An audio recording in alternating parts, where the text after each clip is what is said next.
Muy bien, entonces pues voy a comenzar ahora sí con la conferencia. Este día yo les quiero hablar de un lado no tan conocido del sistema inmunológico, que tiene que ver con el papel del sistema inmune en la regulación de nuestro apetito y de todos los procesos que regulan la ingesta alimentaria. Normalmente nosotros pues estamos familiarizados con el papel del sistema inmune pues en la defensa y en la protección contra estos agentes infecciosos. Sin embargo, pues hemos estado investigando este lado oculto del sistema inmune y es lo que les voy a compartir. Y todo lo que hemos venido trabajando a través de la multi, inter y transdisciplina en el instituto en donde laboro, en el ICANN, en la Universidad de Guadalajara, que es el Instituto de Investigaciones en Comportamiento Alimentario y Nutrición. Y justamente, pues, parte del título de la conferencia tiene que ver con estas aportaciones desde la psico-neuro-inmunoendocrinología, en donde todos estos diferentes disciplinas se intersectan para poder aportar a esta área del conocimiento. Entonces, pues antes de iniciar, quiero dar una breve reseña, ¿no?, de la función primordial del sistema inmunológico, que tiene que ver justamente con la defensa de nuestro organismo a través del reconocimiento de patógenos y la eliminación de estos a través de mecanismos muy específicos, muy especializados. Al sistema inmunológico lo dividimos para estudiarlo, para investigarlo en dos ramas. Lo dividimos en el sistema innato, que es aquel que tiene una respuesta muy rápida en cuestión de horas cuando entra un agente infeccioso. Y aquí se ven las células que lo conforman, las dendríticas, los macrófagos, los neutrófilos, y el sistema inmune adaptativo. Este sistema inmune es el más sofisticado porque es el más especializado en reconocer partículas o antígenos de los agentes infecciosos. Y aquí tenemos a dos células que son las células B, que son las productoras de anticuerpos, que es justamente en lo que hoy nos vamos a enfocar. Vamos a hablar de anticuerpos, y las células T, que tienen también algunos subtipos y que se especializan también en esta respuesta ante los agentes infecciosos. De forma normal, este sistema inmunológico debe de tolerar a todas las proteínas propias, es decir, solamente debe de atacar el sistema inmunológico a aquellos agentes infecciosos extraños. Cuando hay un ataque hacia proteínas propias, se considera ya que hay una enfermedad autoinmune, ¿no? Y aquí entran pues todo este amplio espectro de enfermedades autoinmunes como el lupus eritematoso, en donde hay anticuerpos contra el propio ADN, la artritis reumatoide, por ejemplo, donde hay anticuerpos contra algunas proteínas que están en las articulaciones y en las que el sistema inmune pues va deteriorando esta funcionalidad y esta membrana sinovial de las articulaciones. El día de hoy vamos a hablar de unos anticuerpos atípicos que van a reconocer a proteínas propias, pero vamos a ver algunas diferencias y algunas particularidades de estos anticuerpos, ¿no? Entonces, aquí les recuerdo un poco de las clases de inmunología, la estructura de los anticuerpos. Si ustedes observan, pues estos tienen sus cadenas pesadas, sus cadenas ligeras, la porción FAB, que es estos bracitos que son los que se van a unir al antígeno, y la región FC, que va a tener las funciones efectoras o reguladoras del anticuerpo, ¿no? Entonces, lo que nosotros hemos estado investigando ya por más de 5 o 6 años son anticuerpos que reconocen a hormonas propias. Lo normal es que, como les comentaba, pues el sistema inmunológico no debe de atacar a lo propio. Esto, a partir del 2008, fue que se caracterizaron esos anticuerpos que son capaces de unirse a hormonas propias que participan en la regulación del apetito. ¿Como qué hormonas? Por ejemplo, anticuerpos contra leptina. Yo creo que ya han escuchado hablar de esta hormona que tiene que ver con la regulación de la ingesta. Es una hormona anorexigénica que se produce por el tejido adiposo. Anticuerpos contra grelina, contra neuropéptido tirosina y contra un panel de hormonas propias. Entonces, el paradigma que había era que no debe de haber anticuerpos que reconozcan a lo propio por ningún motivo, de lo contrario se puede presentar una condición autoinmune. Sin embargo, se han venido estudiando también estos anticuerpos que los clasificamos como autoanticuerpos naturales, porque todos los producimos, o sea, sin tener enfermedades autoinmunes, todos estamos produciendo este tipo de anticuerpos reactivos a hormonas propias. Entonces, Cuando recién se caracterizan, por ahí del 2008, por un grupo de Francia, por Fetisov, no se sabía qué estaban haciendo estos anticuerpos y surge esta pregunta, ¿no? ¿Qué están haciendo? ¿Realmente cumplen alguna función fisiológica? ¿Protegen a la hormona de la degradación o tienen algún efecto relevante biológico?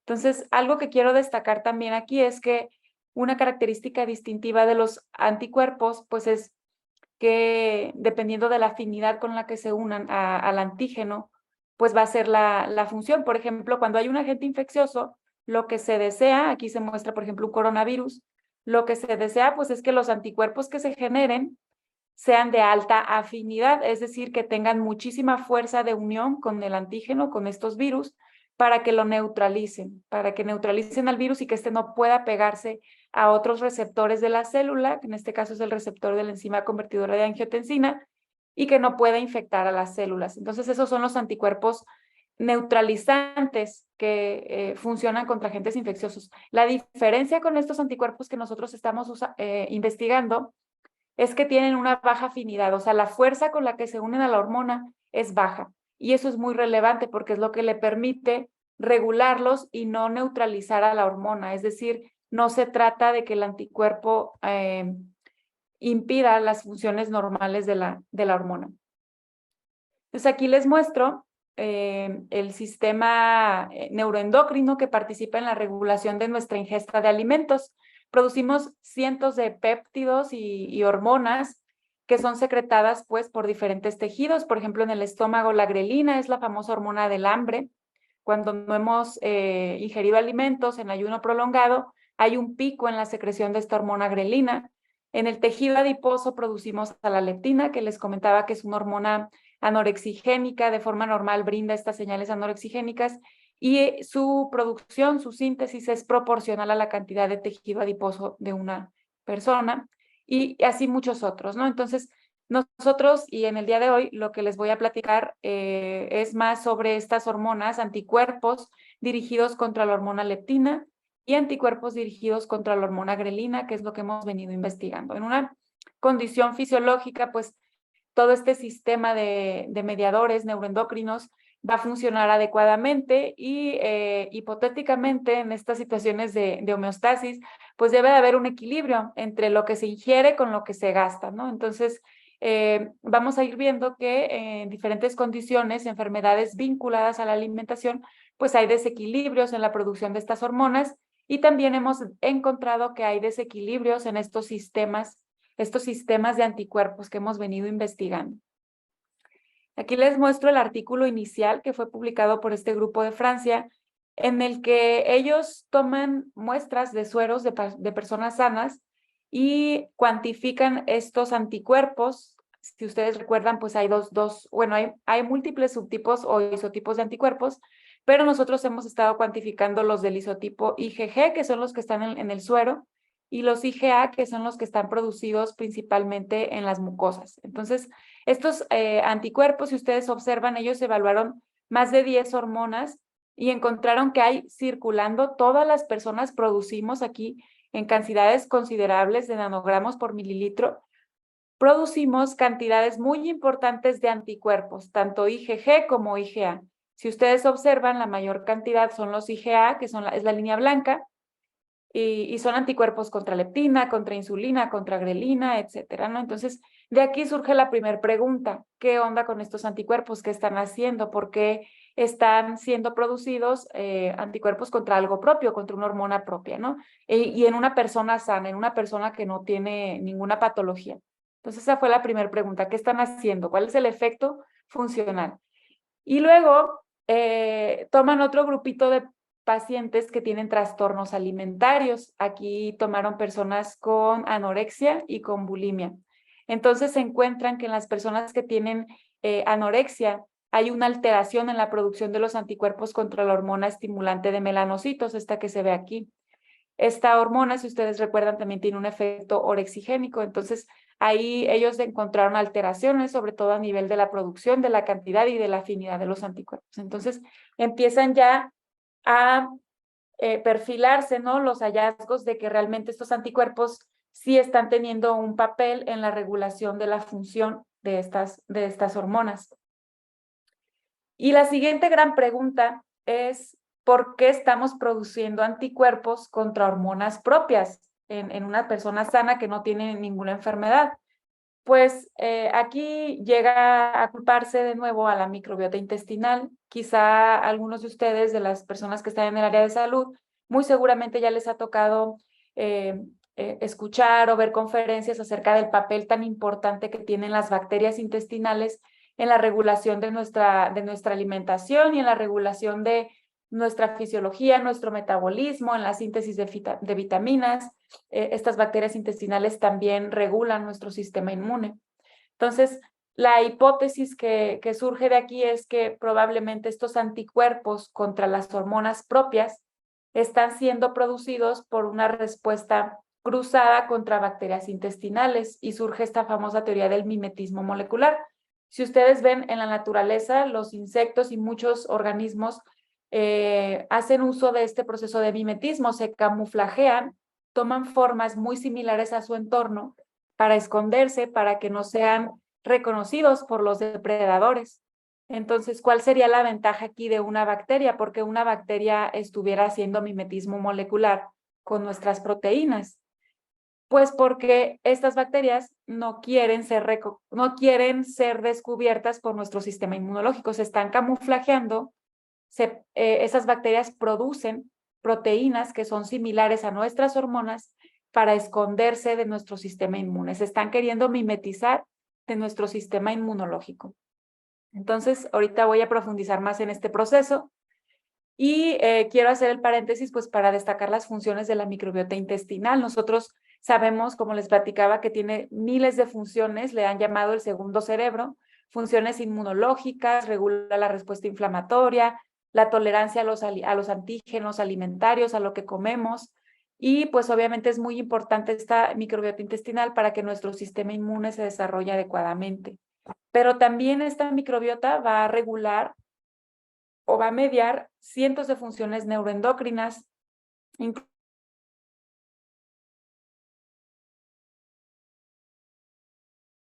incluso cuando hay alteraciones o disbiosis en la microbiota, puede favorecerse el desarrollo de enfermedades como depresión, ansiedad, incluso en condiciones como autismo, ¿no?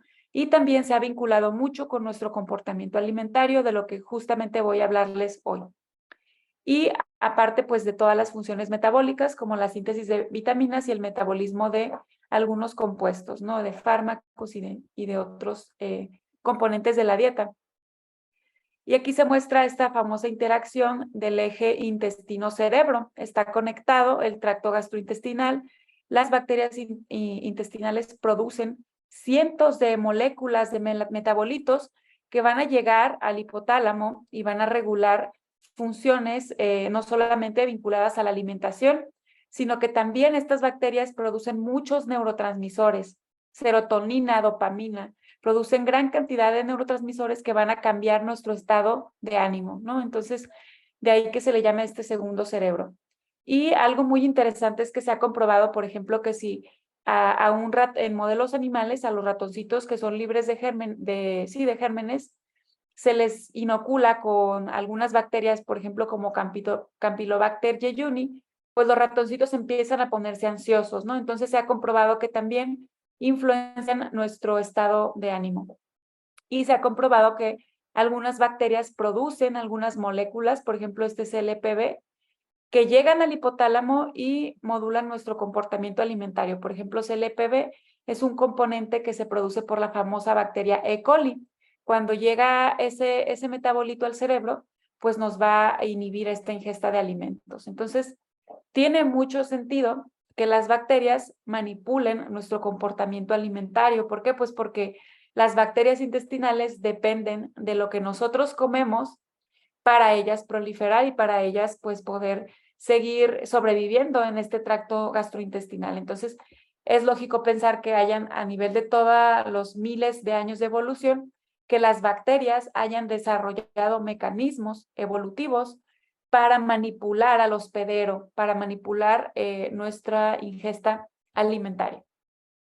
Y uno de esos mecanismos tiene que ver con estos producción de anticuerpos. Pero hay muchos más mecanismos. Aquí les muestro una imagen de un artículo que acabamos de trabajar, de un capítulo del libro que está por publicarse, y vemos aquí cómo las bacterias intestinales, pues a través de mecanismos específicos moleculares, pueden modular nuestro comportamiento alimentario. Por ejemplo, producen metabolitos, como les comentaba, que cambian nuestro estado de ánimo, nuestra ingesta de alimentos, regulan la producción de estos anticuerpos contra nuestras hormonas del apetito, estas hormonas del hambre y de la saciedad, por la generación cruzada de estos anticuerpos, y también pueden modular de cierta forma a través de la diversidad de las bacterias y de todo esto, pues modular estas funciones metabólicas.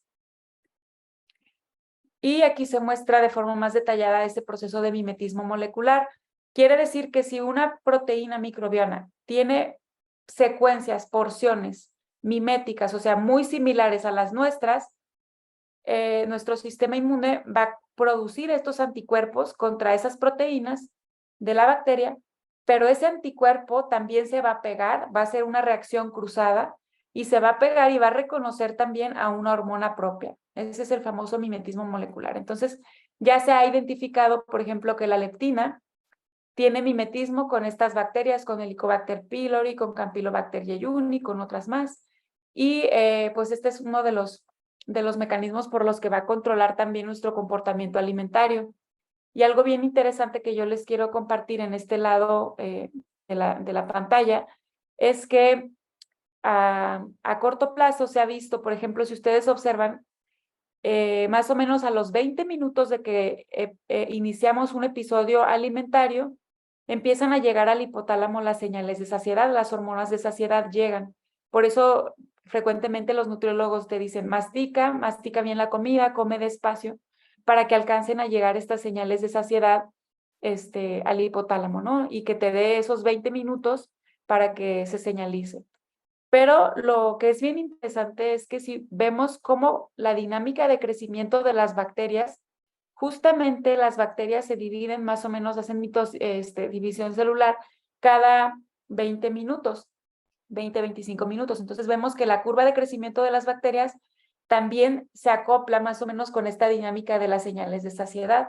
Entonces, este mecanismo puede indicar que a corto plazo las bacterias intestinales están acopladas con nuestro proceso metabólico de regulación de la ingesta de alimentos, y esto sería un mecanismo de regulación a corto plazo, y a largo plazo estos anticuerpos van a regular también la función de las hormonas, qué tanto duran las señales hormonales. Y esto es bien, bien importante porque la leptina y la grelina son hormonas que cuando se producen tienen una vida corta, una vida en circulación muy corta, se degradan rápido por las enzimas. Entonces, el hecho de que un anticuerpo se pegue a la hormona le va a dar estabilidad y esa hormona va a tener más tiempo, más vida media en circulación. Los anticuerpos, si son, por ejemplo, un anticuerpo IgG, puede durar hasta un mes en circulación, 27, 28 días en circulación, mientras que la grelina solita, desnuda, va a durar 15, 20 minutos. Entonces, el anticuerpo va a regular la función de estas hormonas a largo plazo, durante días o incluso casi un mes completo. Y bueno, aquí se muestra un poquito, esto lo hacemos a través de bioinformática, cómo nosotros podemos identificar cuáles son las bacterias del intestino que son miméticas o que se parecen a nuestras hormonas. Y eso es parte de lo que estamos ahorita haciendo. Aquí les quiero platicar un poquito más de cómo fue que se descubrió que estos anticuerpos contra grelina regulaban la ingesta alimentaria.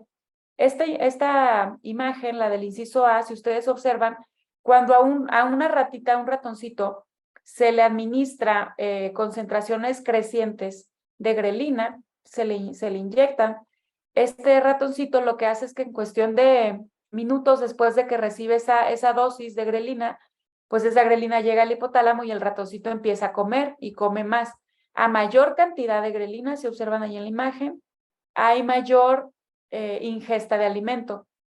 Y cuando se hace un seguimiento durante varios días o semanas, pues esta ingesta, durante varias horas, pues va a ser más alta. Aquí se muestra en color rojo cómo hay mayor consumo de alimento en las ratitas que reciben mayor concentración de grelina. Entonces, la siguiente pregunta de esto fue, ¿pero qué pasa cuando yo combino a la grelina más el anticuerpo de una persona que tiene obesidad hiperfágica? Entonces, cuando purifican estos anticuerpos de esas personas con obesidad hiperfágica, se los transfieren a estos ratoncitos y lo que observan es que empiezan a comer todavía más. Incluso la ingesta es más alta, aquí se ve la línea en color rojo, es más alta que cuando se administra la pura grelina sola.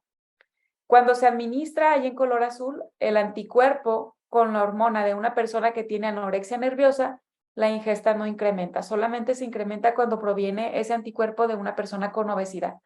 Entonces, ¿qué quiere decir esto? Esto fue durante horas, un seguimiento de la ingesta del ratón durante horas, y cuando se sigue durante semanas, eso se traduce a que gana más peso. Ese ratoncito que tiene el anticuerpo de la persona obesa gana más peso. Entonces, la conclusión de esto es que los anticuerpos contra esa hormona grelina están potenciando la señal de hambre de la hormona. Es un potenciador de la señal orexigénica de la grelina. Pero esa señal potenciada solamente se da en los anticuerpos de una persona con obesidad hiperfágica. Quiere decir que esas personas ya tienen sus anticuerpos una alteración funcional, probablemente por cambios en la afinidad del anticuerpo. Y a partir de este y de otras investigaciones, este grupo de trabajo de Francia propone este modelo en el que acopla a la microbiota intestinal con la regulación neuroinmunoendocrina de la ingesta. Entonces aquí es donde se destaca cómo las bacterias intestinales y cómo los anticuerpos contra estas hormonas van a regular nuestra ingesta alimentaria. Este es el papel, ¿no?, del sistema neuroinmunoendocrino en la regulación de la alimentación. Esto es algo nuevo, novedoso, porque no había evidencia de esta función del sistema inmunológico. Es un acoplamiento que hay entre el sistema inmunológico con el sistema de regulación de la ingesta alimentaria. Entonces, ahí ellos empiezan a definir estas alteraciones. Primeramente, este grupo de Francia, pues lo identifica en trastornos alimentarios, en anorexia nerviosa y en personas con obesidad hiperfágica. Pero justo coincide, eso fue en 2017. Fue cuando a mí me toca entrar al área de investigación aquí en el CUSUR, en el ICAM.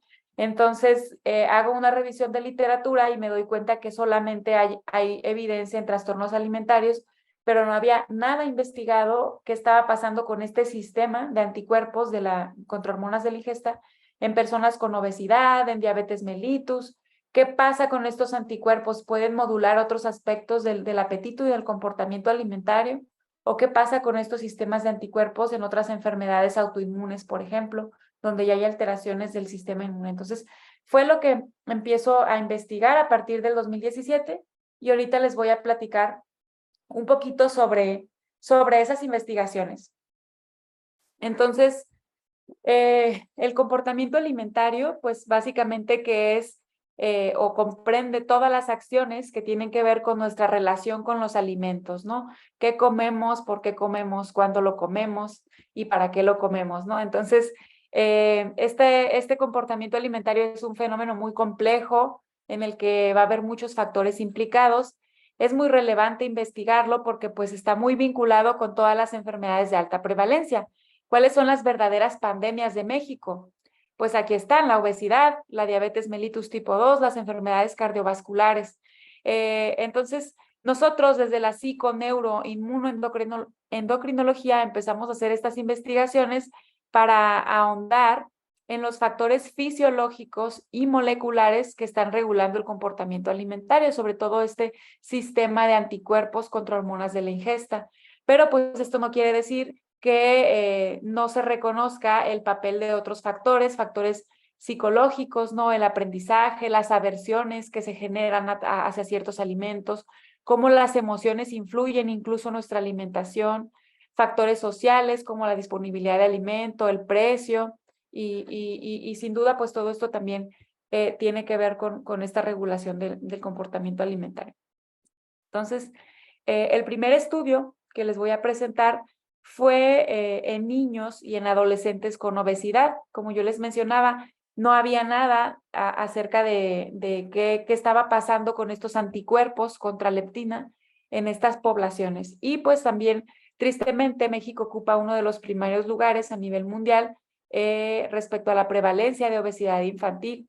Y de forma, pues, triste, les comparto también que estos niños que nosotros estuvimos reclutando, fuimos a escuelas primarias de aquí del sur de Jalisco, y pues detectamos ya en niños de 8 o 9 años alteraciones en insulina, alteraciones en glucosa, en lípidos, ¿no? O sea, niños muy sedentarios que ya tienen alteraciones en su perfil metabólico. Ya estos niños cuando crezcan van a tener un riesgo cardiovascular mucho mayor que una persona pues normal, ¿no? Y pues también los niños que tienen obesidad tienen mayor riesgo de continuar siendo obesos en la etapa adulta. Entonces, lo que hicimos fue reclutar a estas poblaciones de niños con normopeso, con sobrepeso, con obesidad y también jóvenes, adolescentes.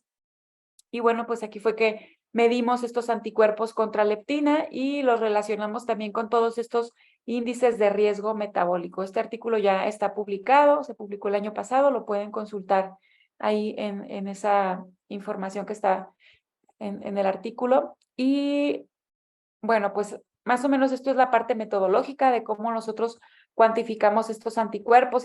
Desarrollamos y validamos unas ELISAs en las que podemos cuantificar los anticuerpos, los libres, los que están despegados de la hormona, los anticuerpos que están unidos a la hormona, y eso se llama inmunocomplejos o complejos inmunes. Y bueno, pues cuantificamos aquellos del isotipo IgA y del IgG. ¿Por qué nos interesa cuantificar los IgA? Pues porque tiene mucho que ver con su origen, con toda la parte intestinal, ¿no? Las mucosas intestinales, que son probablemente el sitio en donde se están originando estos anticuerpos. Y aquí está el resumen de esta investigación. Básicamente lo que detectamos fue que los niños con sobrepeso y obesidad tenían una reducción en los niveles de estos anticuerpos contra leptina en comparación a los niños con un peso normal. Pero en los adolescentes el fenómeno era al revés. Las personas, los niños que tenían sobrepeso u obesidad, tenían mayor producción de anticuerpos antileptina en comparación a los sujetos normopeso. Lo que es interesante es que estaban correlacionados negativamente con la hormona leptina en los niños y positivamente se correlacionó con la leptina en la población de adolescentes. O sea, es diferencial, el comportamiento de los anticuerpos es diferente en los niños con obesidad infantil en comparación a los adolescentes. Y aquí, pues, varias de las teorías es que probablemente el grado de inflamación que hay, sabemos que la obesidad se asocia con la producción de muchos mediadores inflamatorios, de citocinas inflamatorias, TNF, interleucina 6, probablemente esto sea diferencial en estas poblaciones y probablemente también las bacterias intestinales sean muy diferentes en una población respecto a otra. Y si sabemos que el origen de estos anticuerpos pues es como una consecuencia de la microbiota intestinal, pues probablemente eso sea lo que está explicando también estos cambios en la producción. Lo que sí, pues, nos hubiera gustado cuantificar, pues, es realmente analizar estas bacterias intestinales en los niños. Algo que fue muy interesante es que los anticuerpos, aquí se ve, están correlacionados con el HOMA-IR. ¿Qué es el HOMA? Es un índice de resistencia a la insulina. Entonces, vemos que se correlaciona negativamente la producción de los anticuerpos contra leptina con este índice HOMA, y esto ocurre en las dos poblaciones de niños y de adolescentes. Entonces, luego hicimos otros análisis ya multivariados para ver más o menos cuáles factores estaban explicando el comportamiento de estos anticuerpos o de estos complejos inmunes. Y vemos que también es diferencial el comportamiento en niños en comparación a adolescentes, y que las variables más asociadas pues son el género, la grasa corporal, el índice heterogénico en plasma y los niveles de la propia hormona de la leptina. Esto en la población de niños. Entonces, con este estudio concluimos que la producción y la afinidad de estos anticuerpos es modulada por la edad y la composición corporal y la presencia de condiciones metabólicas, y que en condiciones normales estos anticuerpos antileptina parecen tener un papel protector, es decir, por estar relacionados negativamente con el índice de resistencia a la insulina. El otro estudio que hicimos fue ahora en pacientes con diabetes mellitus tipo 2. ¿Por qué nos interesa estudiar a los anticuerpos contra leptina en la diabetes mellitus? Ustedes como personal del área de salud, pues sabemos que en la diabetes hay fenómenos de resistencia a la insulina. Pero hay otro fenómeno que se ha descrito que es la resistencia a otras hormonas, como resistencia a la leptina. Es decir, el tejido adiposo produce mucha leptina y esa cronicidad favorece que ya esas señales de leptina, que es anorexigénica, se empiecen a ignorar y también se vuelven personas resistentes a leptina. Y es un círculo vicioso porque la leptina regula también o favorece la resistencia a la insulina. Entonces se genera este círculo vicioso de resistencia a insulina, resistencia a leptina, ¿no? Entonces, lo que hicimos para este estudio fue tomar pacientes diagnosticados ya por los criterios de la ADA con diabetes mellitus tipo 2, pero los clasificamos por su IMC, en normopeso, sobrepeso y obesos. Y bueno, pues encontramos, aquí me voy a ir rapidito, encontramos cambios, sobre todo diferencias significativas en la producción de los anticuerpos contra leptina de los complejos inmunes. Al comparar personas con obesidad y personas con sobrepeso, vemos que hay una reducción de inmunocomplejos en las personas que tienen diabetes y obesidad.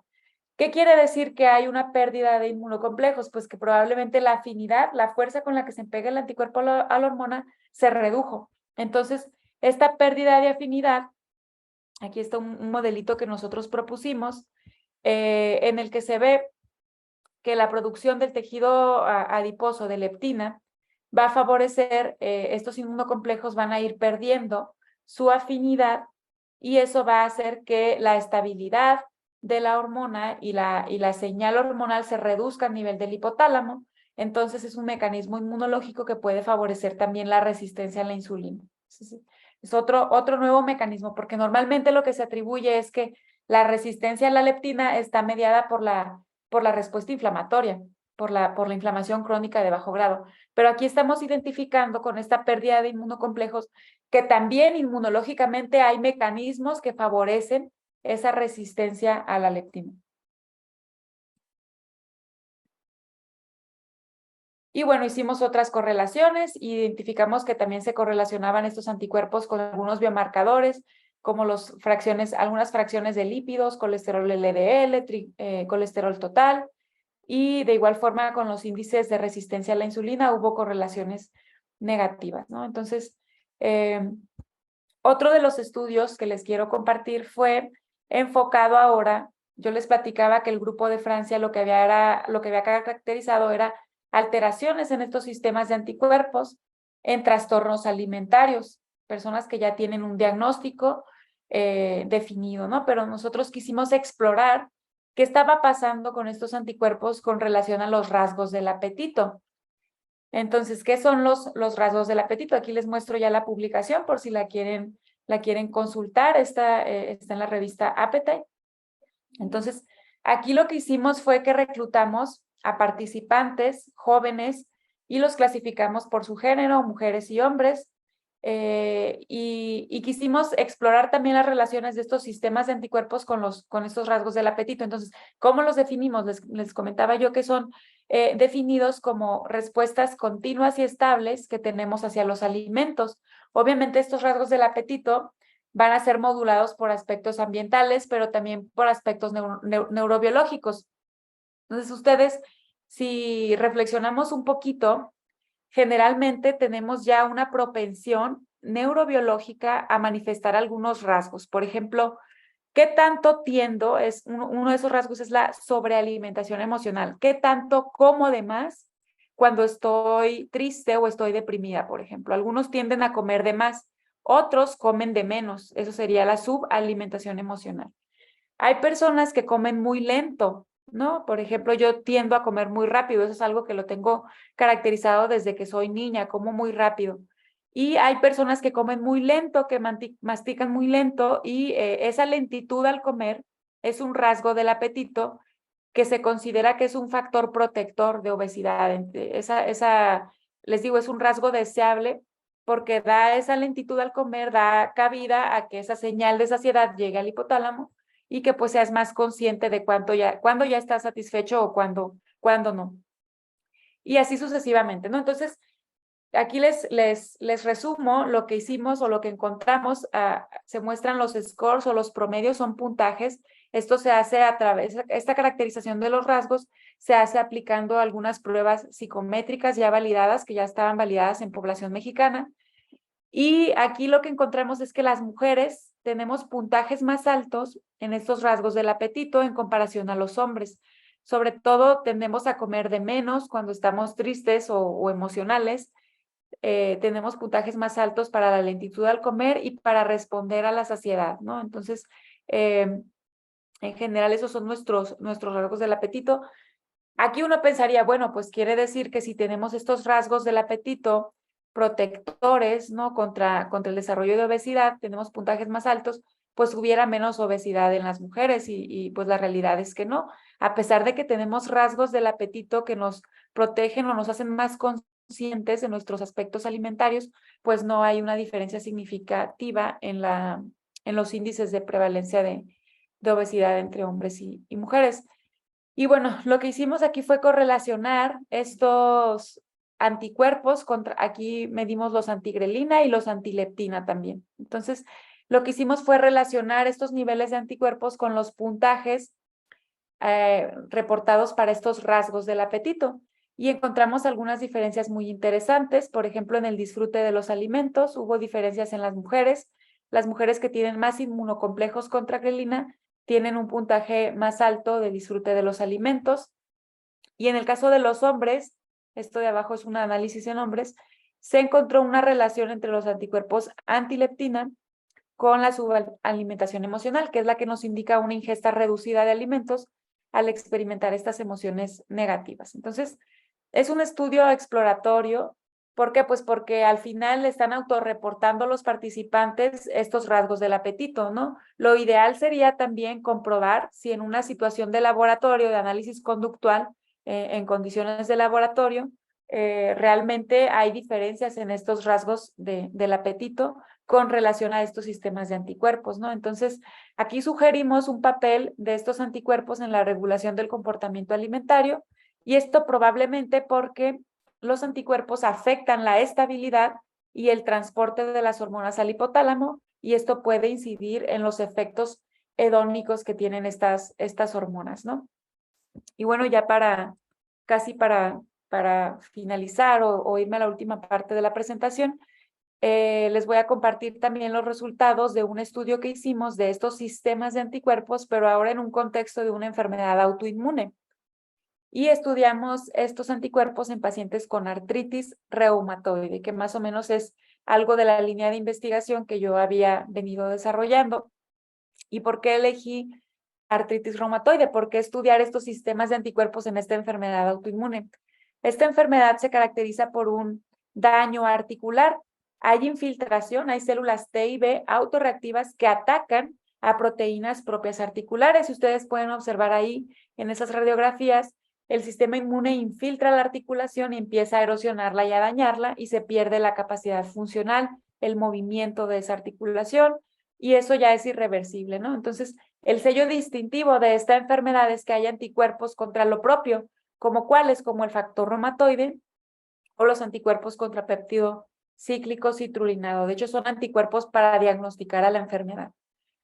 Pero algo bien interesante de esta enfermedad autoinmune es que hay muchos cambios metabólicos y cambios de composición corporal. Por ejemplo, cuando hay una respuesta inflamatoria muy descontrolada en los pacientes con artritis, se presenta este fenómeno de caquexia. ¿Qué es la caquexia? Pues es esta respuesta inflamatoria que va a generar una pérdida de masa muscular, ¿verdad?, en los pacientes, y que para un paciente con artritis, esta caquexia va a estar relacionada con mayor inflamación sistémica, y esos pacientes van a tener mucho mayor riesgo cardiovascular. De hecho, las personas que tienen enfermedades autoinmunes como la artritis, las principales causas de mortalidad no es la enfermedad como tal, es el riesgo cardiovascular. Una persona que tiene artritis tiene más o menos el mismo riesgo de una persona con diabetes de tener un evento cardiovascular, y por lo tanto, pues tienen mucha mayor mortalidad, ¿no? Pero la paradoja que se ha presentado en estos pacientes con artritis es que ahora tenemos traslape de condiciones. Tenemos personas con obesidad, con artritis e incluso hay personas con obesidad, con artritis y con caquexia. O sea, puedes tener una pérdida de masa muscular mediada por esta respuesta inflamatoria, pero aparte un exceso de grasa, o sea, obesidad más caquexia. Y a eso súmale la condición autoinmune. Entonces, fue por eso que nos interesaba tanto estudiar estos sistemas de anticuerpos en estas personas con artritis, porque evidentemente su riesgo metabólico pues no es igual al de una persona sana, ¿no? Y entonces estábamos hipotetizando de que también había alteraciones en estos sistemas de anticuerpos en los pacientes. Y justamente encontramos, por ejemplo, aquí se ve esta parte en el inciso E, que hay un incremento de los complejos inmunes contra grelina, esta hormona orexigénica, en las personas que tienen artritis reumatoide en comparación a los controles. Y al hacer correlaciones de estos anticuerpos con diferentes variables, vimos que estaban relacionados negativamente con el IMC, positivamente con los niveles de la hormona grelina y positivamente con los anticuerpos propios de la enfermedad. Los anticuerpos contra grelina se relacionan con el factor reumatoide y con los anticuerpos anti-CCP, ¿no? Y al hacer un análisis multivariado, porque como tenemos tantas variables clínicas, es necesario hacer estos modelos para ver la interacción entre las variables. Y lo que encontramos fue que el comportamiento de estos complejos inmunes contra grelina es explicado por la actividad clínica de la enfermedad, qué tan severa está la enfermedad, qué tan activa, por el peso corporal de los pacientes, por la grasa visceral, por los niveles de lípidos y los niveles de triglicéridos. Estos factores son para los anticuerpos IgG. Para el caso de los anticuerpos inmunocomplejos IgA, solamente el factor reumatoide y la grasa corporal fueron variables asociadas al comportamiento de estos anticuerpos, ¿no? Entonces, lo que concluimos de este trabajo fue que los pacientes con artritis reumatoide tenían un porcentaje más alto de anticuerpos contra grelina, a pesar de tener niveles séricos similares de la hormona, o sea, producían los mismos niveles. Y esto sugiere una mayor afinidad de los anticuerpos hacia la hormona. Y también se evidenció que estos anticuerpos probablemente estén funcionando como acarreadores y moduladores de la estabilidad y de la función de la hormona, pero en el caso de estos pacientes, los propios anticuerpos de la enfermedad, como el factor reumatoide, estuvieron influenciando la formación de estos inmunocomplejos. Eso a partir de los modelos que les enseñé de análisis multivariado.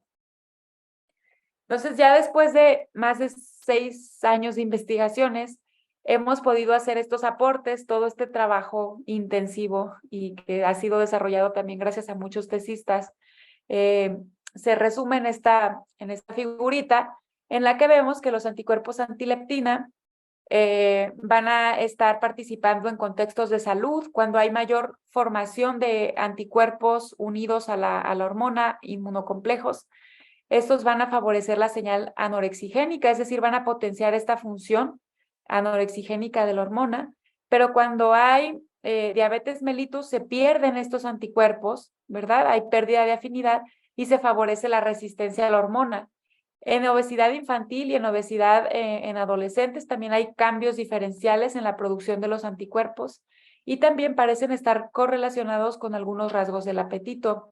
En el caso de los antigrelina, pues hemos aportado también el papel que tienen en contextos autoinmunes como en artritis reumatoide, la relación que tienen estos antigrelina con rasgos del apetito, ¿no? Entonces, hasta ahí va un poquito lo que hemos aportado.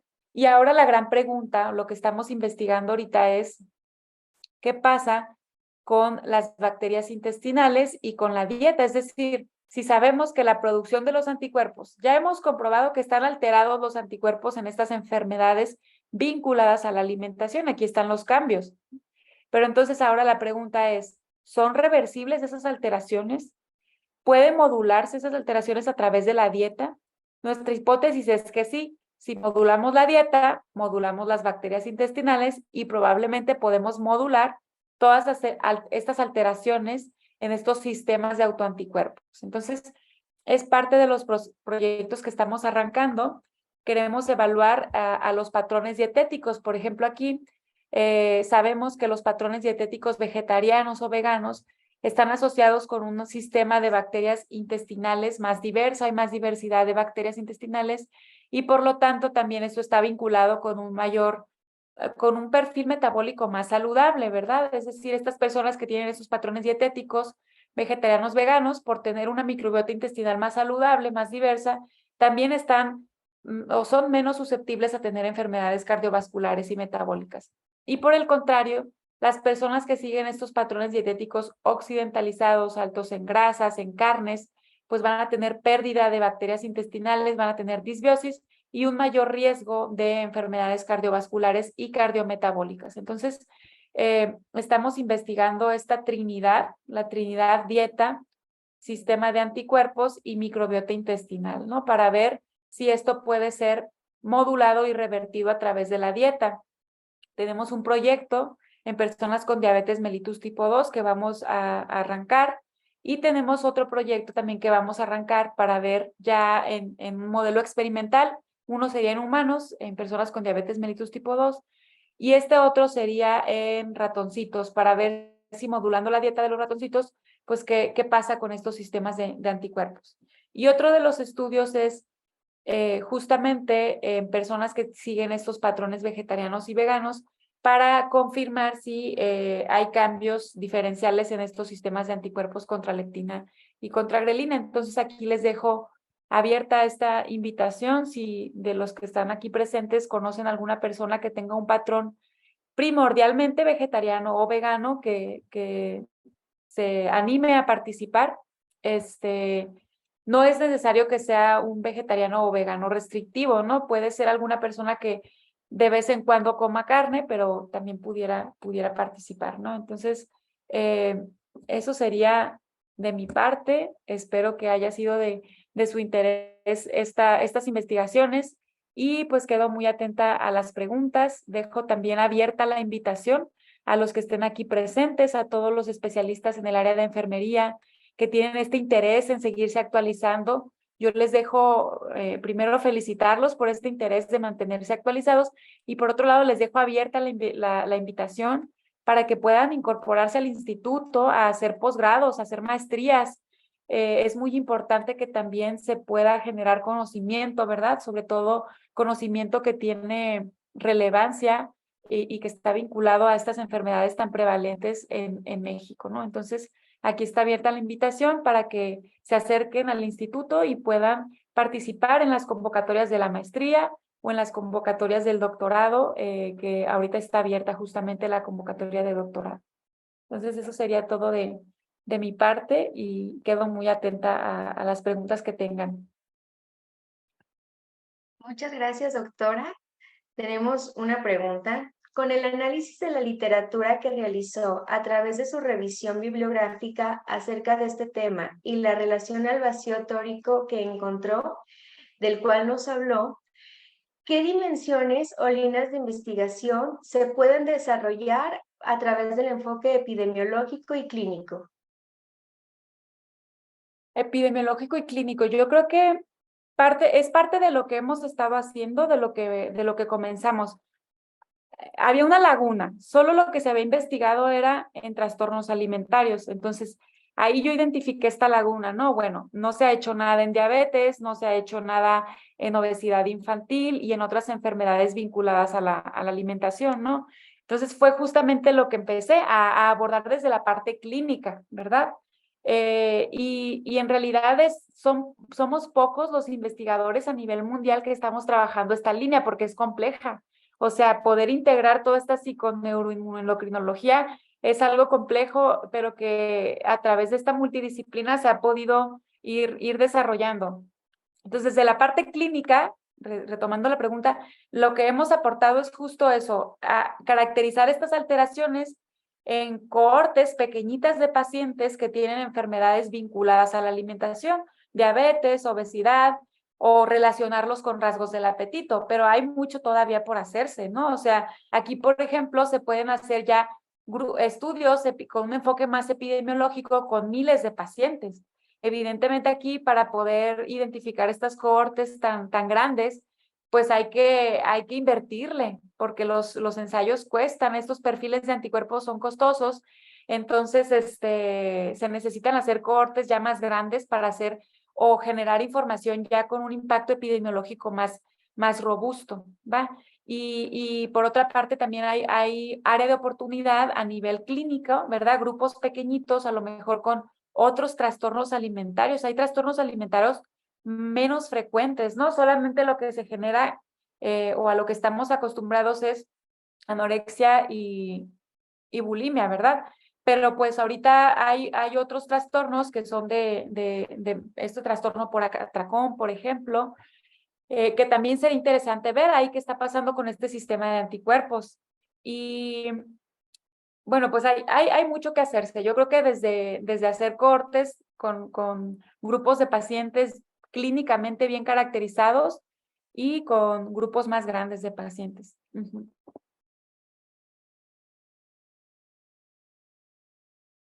No se escucha, Zaira, creo que se... Ajá. Muchísimas gracias, doctora. Aquí en el chat, permítame, tiene felicitaciones por la excelente ponencia. Muchísimas gracias. Pues estamos a la orden, ¿verdad? Y de nuevo reitero esta invitación para que pues se sumen a estas investigaciones todos aquellos interesados. Se requiere mucho trabajo definitivamente para poder hacer estas integraciones, pero creo que pues es necesario.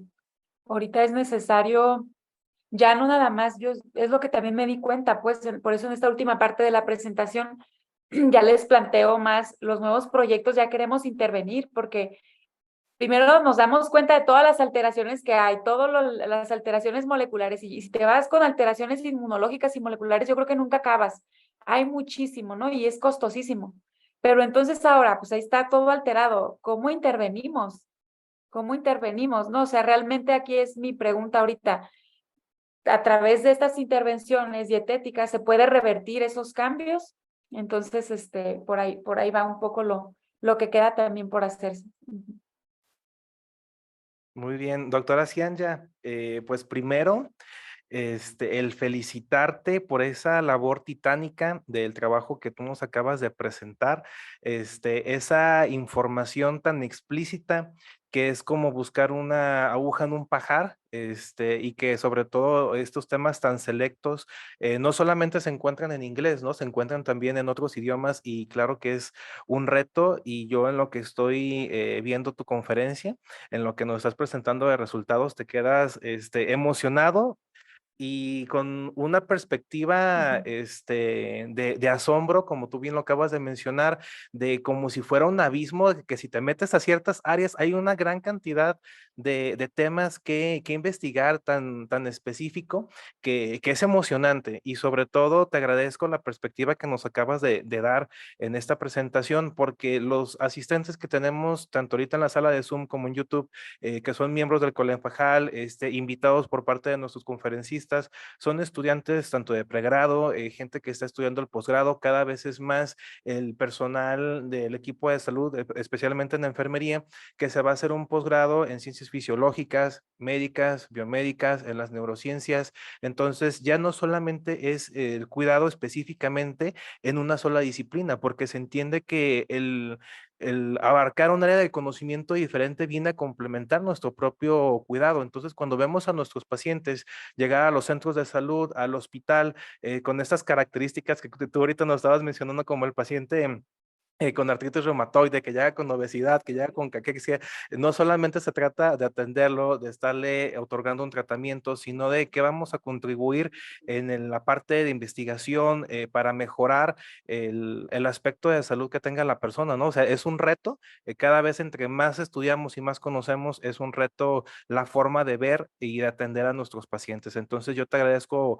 mucho y te felicito por el trabajo que has presentado, te felicito por el artículo derivado de esta temática que vi que publicaste en 2022 y al mismo tiempo me gustaría también, si cuando tengas la oportunidad a través del instituto o de otras redes de colaboración, si al Colenfajal y al ARFEC nos pudieras hacer llegar esas invitaciones para estar en tus conferencias, estar en tus coloquios de investigación y cada vez ir deslumbrando más estas colaboraciones en conjunto Entonces te lo agradecería bastante. Qué bueno que les hiciste la invitación a participar, por ejemplo, ahorita que dices que tienes abierta la puerta al doctorado y pues bueno, es a final de cuentas ampliar la forma en la que se ejerce el cuidado de enfermería. Doctora Cianya, te agradecemos bastante. Muchísimas gracias, doctor. Y sí, claro que sí. Vamos a tomarte la palabra, a extenderles las invitaciones para que estén también, pues, actualizándose, ¿no? En estas áreas vinculadas a la alimentación que son tan relevantes, ¿verdad? Para todas las enfermedades, ¿va? Entonces, con mucho gusto y muchísimas gracias. Estamos a la orden. Ahí está mi contacto también.